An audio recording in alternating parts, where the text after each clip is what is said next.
قال المهر يا زينب أظنك ما بقالك راي، ابن أمك وقع ويصيح يا هالوادم أريد الماء.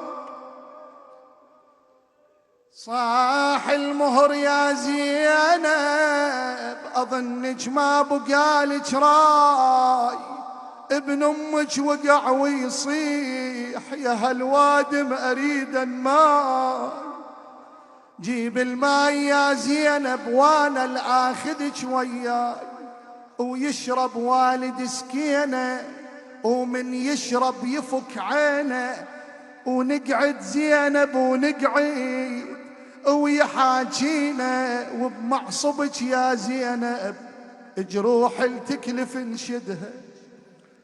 جواب زينب للمهر قالت يا مقدر ذوبت شبدي، تقول حسين يطلب ماي وانا الماي مو عندي. زينب للمهر قالت يا مقدر ذوبت شبدي، تقول حسين يطلب ماي وانا الماي مو عندي. يا مقدار انت وحدك روح خبرة وانا ظل وحدي، ان كان تريدني وياك يا مقدر ريض بممشاك. يا مقدر حيل ما بيا مثل الله يساعده.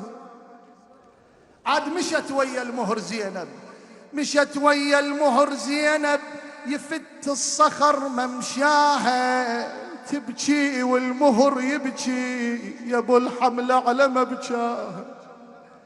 وداها لاخوها حسين وين شلون وداها، حرمه وغدر بيها البين، وتحيرت بين اثنين ما بين الحرم وحسين. زينب غدت محتاره، والله طلعت تدور بالمعارة تنادي يا ابن حماي جاره. شي تريد زينب؟ والله يا ابن حماي جاره، يا اخويا قوم لخواتك سوي جاره.